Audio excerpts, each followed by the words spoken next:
అమ్మ కేటీఆర్ గారు మొన్న పిల్లలతో బయటకు వచ్చి ధర్మేంద్ర ప్రధాన్ గారు రిజైన్ చేయాలని చెప్పేసి ఆయన వచ్చి బయట చెప్పడం ఎంతవరకు కరెక్ట్ అంటారు? ఆయన చెప్పటమా ఏంటికి ఆయన రిజైన్ చేయమన్నాడు? ఈ నీటి పేపర్ లీకేజ్ అయిందనే కదా. మరి ఈయన కూడా 10 ఏళ్ళు పరిపాలన చేసిండుగా మన కేటీఆర్ అన్న. మరి ఆయన ఆలోచించిండు యువత గురించి. ఎక్కడ కూడా లీకేజీలు జరిగినాయి కదా, అక్కడనేటప్పుడు ఇక్కడ కూడా ఆలోచించుకోవాలి కదా మాట్లాడేటప్పుడు. ఇప్పుడు అక్కడెక్కడో లీకేజ్ అయింది, స్టూడెంట్ ధర్నా చేసినారు, వాళ్ళకి అన్యాయం జరిగింది కాబట్టి వాళ్ళు రిజైన్ చేయమని కోరుకున్నారు. మరి ఇక్కడ ఏంది, ఇక్కడ పరిస్థితి ఏంది? ఇక్కడ స్టూడెంట్కి ఎందుకు న్యాయం చేయలేదు? మరి నిరుద్యోగులకు ఎందుకు న్యాయం చేయలేదు? ఇక్కడ పరిస్థితి ఏంది? నెక్స్ట్ ఒక ఇంటర్వ్యూలో కేటీఆర్ని అడిగారు, మీ ప్రభుత్వం కూడా ఇట్లా లీక్లు అయినాయి కదా అన్నప్పుడు మీరు ఆ బాధ్యత వహించాలంటే నేనెందుకు వహిస్తాను, ఎవరికో అవసరం ఉండి పేపర్ లీకేజ్ చేస్తే ఐటీ మినిస్టర్ పైన లేదంటే విద్యాశాఖ మంత్రిని రిజైన్ చేయడం ఎంతో కరెక్ట్ అని చెప్పి ఆయనే అన్నాడు. ఈ రోజు మళ్ళీ ధర్మేంద్ర ప్రధాన్ ఏమో రిజైన్ చేయమని చెప్తున్నాడు ఆయనే. మరి రెండు వైపులు కత్తికి రెండు వైపులు పొదునుంటుంది అంటే ఇదేనేమో రాజకీయ నాయకులకి. కత్తికి రెండు వైపులు పొదునుంటుంది, రాజకీయ నాయకులకు కూడా రెండు వైపులు పొదునుంటుంది. ఏటీలో అయితే అటు రాజకీయం కోసం ఎంతకైనా దిగజారుతారు, దేనికైనా దిగజారు. 10 ఏళ్ళు పరిపాలన ఉండవు మన కేటీఆర్ అన్న. మరి అప్పుడు మంచి చేయాలనుకుంటే మంచి చేయొచ్చు కదా.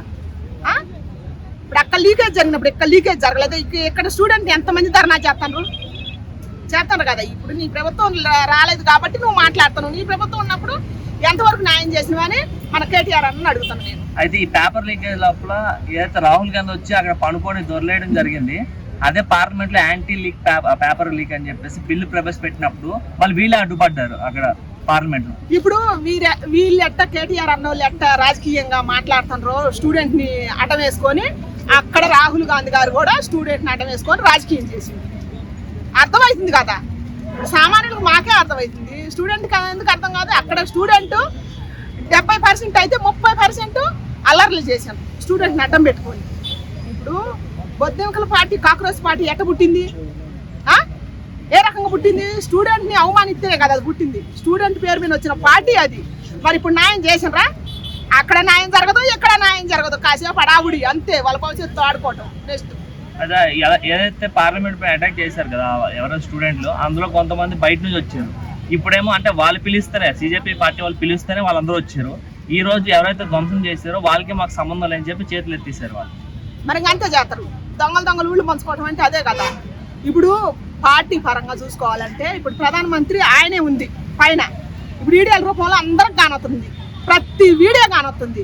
కానొచ్చినప్పుడు మరి చర్య తీసుకోవచ్చు కదా. అక్కడ స్టూడెంట్ చేసినరా అల్లరా, స్టూడెంట్ పేరు మీద వచ్చి దేశ ద్రోహులు చేసినరా, రాజకీయ నాయకులు చేసినరా అని ప్రతి ఒక్కటి కానొస్తుందిగా, యావత్తు ప్రపంచానికి కానొస్తుంది. ఇప్పుడు చర్య తీసుకోవచ్చు కదా. ఇప్పుడు వాళ్ళ నీటి పేపర్ లీకేజ్ అయిందని రాజీనామా చేయమన్నారు, రాజీనామా చేసినారు.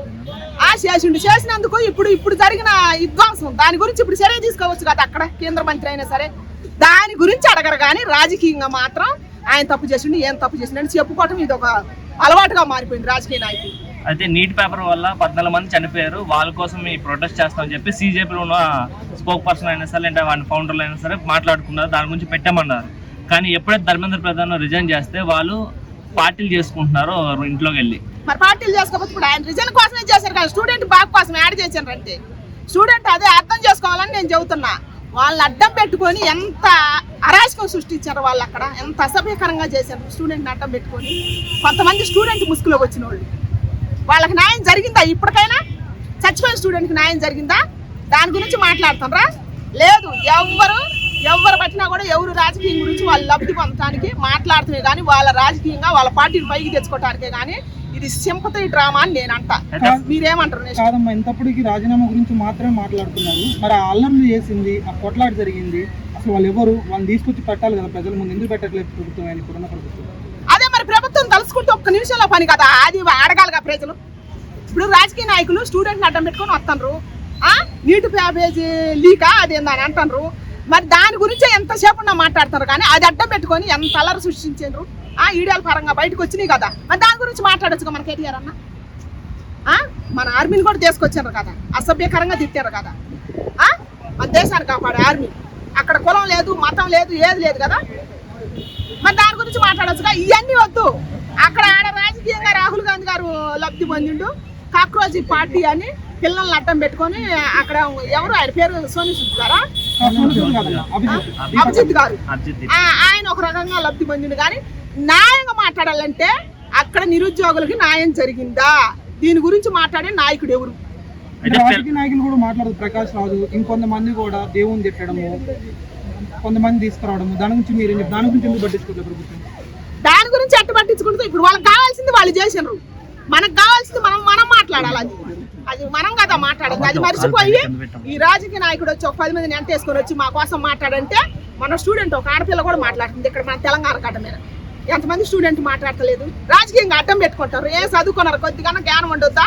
నా వాడు చదువుతూనేమి ఒక చదువు లేదు, సంజ లేదు, వచ్చి అటు చదువుతుంది, పని బాట లేకుండా నన్ను తిడతారు. సిగ్గుండొద్దా? సిగ్గుండాలి కదా. అక్కడ రాజకీయ నాయకులే వాడుకోరు, ఇక్కడ రాజకీయ నాయకులే వాడుకుంటారు. వాళ్ళు అడ్డం పెట్టుకొని ఇక్కడ ధర్నాలు చేయకపోతే వాళ్ళ బతుకులకు న్యాయం చేయొచ్చు కదా. వాళ్ళు అడిగింది ఏంది? Neat paper leakage. అది ఎందుకు జరిగింది? మేము అది అడిగితే మమ్మల్ని బొత్తింకల కింద తీసేసారు. దాని పరంగానే కాంగ్రెస్ పార్టీ వచ్చింది. ఇప్పుడు మళ్ళీ అది అడ్డం పెట్టుకొని ఏడొక రాజకీయం చేయడం ఎందుకు? ఇవన్నీ దొంగ నాటకాలు. దీని మీద పైకి వస్తారా? రారు, ఏ రాజకీయ నాయకుడు రాడు. అయితే పిల్లల్ని ఎందుకు కొట్టారు అని చెప్పేసి అడుగుతున్నారు తప్ప బీజేపీ కాబట్టి అంటే వీళ్ళు చేసే పనులన్నిటిని కూడా ముందు వదిలేసి తర్వాత కొట్టమే జరిగింది. వాళ్ళు పైకి వచ్చాం పార్లమెంట్ పైన అటాక్ వచ్చినప్పుడు. కానీ అదే ఇందిరాగాంధీ ఆగవా, ఈ నంగనాశ కబుర్లన్నీ వద్దు. అక్కడ విధ్వంసం చుట్టించిన దేశ ద్రోహులు అందరూ కానతనే ఉంది. ఒక హిందూ, ముస్లిం, క్రిస్టియన్ అని వీళ్ళని అడ్డం పెట్టుకోరు. కానీ ఒక ముస్లిం అతనైతే మన దేశ జాతీయ జెండా కింద పెడుతుంటే కింద బండికుండా ఇట్ట పట్టుకొని మంచిలు తాగిండు. మరి ఆ మంచితనం చెప్పరే? అల్ల కలరం చుట్టిటానికి, తగాదలు పెడతానికి, గొడవలు మత విజయాలు లేపడానికి ఇవన్నీ అయితే లేపుతారు. కానీ సిగ్గుండదు కొద్దిగా మాట్లాడే రాజకీయ నాయకులకైనా కొద్దిగా సిగ్గుండాలి కదా. నెక్స్ట్ యువతకి ఏం చెప్తారమ్మా? యువతకి దయచేసి నేను చెబుతున్నా, ఇప్పుడున్న తరానికి మీ చేతుల్లోనే ఉంది మీ భవిష్యత్తు. ఆ రాజకీయ నాయకుడు వచ్చి మిమ్మల్ని ఉరికితే పరిగెత్తొద్దు, ఈ రాజకీయ నాయకుడు వచ్చి మిమ్మల్ని అడ్డం పెట్టుకొని పరిగెత్తితే పరిగెత్తొద్దు. ఎవ్వడూ మీకు న్యాయం చేయడు, ఇది నిజం. ఎవడు న్యాయం చేయడు. ఇన్ని మార్కులు వస్తే ఇస్తామని చెబుతారు. మార్కులు వచ్చిన కష్టపడి చదివినోడికి జాబ్ వస్తుందా? రావట్లేదు కదా. ఎవడి భవిష్యత్తు బాగుంది? రాజకీయంగా ఉండోళ్ళ భవిష్యత్తే బాగుంది, కానీ ఎవరి భవిష్యత్తు బాగలేదు. చదువుకున్న పరంగా, జాబులు చేసే పరంగానైనా కానీ దేని పరంగానైనా దయచేసి ఆలోచించుకోవాలని కోరుకుంటున్నాను. రాజకీయ నాయకులకి ఏం చెప్తారమ్మా? రాజకీయ నాయకులకు దయచేసి మీకు సిగ్గుంటే ప్రజలకు ఏమైనా న్యాయం చేయాలని వస్తే న్యాయం చేయండి. కానీ ఎట్టా ఈ తరం పిల్లల యువత భవిష్యత్తు అడ్డం పెట్టుకొని తరాలుగా ఈ నీచమైన రాజకీయం చేయొద్దని నేను కోరుకుంటున్నాను. శాతం కొద్దిగా ఆడుకునేమన్నారు తెలియదా? మరి తెలుసు కదా ఎందుకు పోతున్నారు? చదువుకున్నారుగా, బుద్ధుందిగా ఒక్కొక్కరికి చదువుకున్నారు కదా. ఏదైనా ఒక్క మాట తప్పు చేయాలి అంటేనే సోషల్ మీడియాలో తప్పెట్లు కొట్టి లేస్తారు. బ్యాండ్ మేళం పెట్టుకొని, బ్యాండ్ మేళంతో కూడా పని లేకుండా మరి ఇంత ధైర్యంగా మిమ్మల్ని అడ్డం పెట్టుకొని రాజకీయం చేసే నాయకులను అడగకూడదా? మరి ఇప్పుడు సమస్య తీరిపోయిందా? నీటి పేపర్ మంత్రి ఆయన రిజైన్ చేయగానే స్టూడెంట్ సమస్య తీరిపోయిందా? బుద్ధి లేదా? 5 ఏళ్ళ ఆనందం లేదా? సమస్య తీరిపోయిందా? సచిన వాళ్ళకి న్యాయం జరిగిందా? ఉండోళ్ళకి న్యాయం జరుగుతుందా? దీని గురించి అడగాలి కదా. అడుగుతున్నారా? వాళ్ళ తల్లిదండ్రులు ఏరి, వాళ్ళ పిల్లలు ఏరి, ఆ నిజమైన స్టూడెంట్ ఏరి 200, 300 పెట్టుకుని ఎక్కడెక్కడి నుంచో ఛార్జీలు పెట్టుకొని ట్రైన్లకు వచ్చే వాళ్ళు ట్రైన్ కడుపాయి కట్టుకొని వచ్చారు కదా, అక్కడ ఉన్నారు కదా. వాళ్ళకందరికీ న్యాయం జరిగిందా అని నేను నా క్వశ్చన్.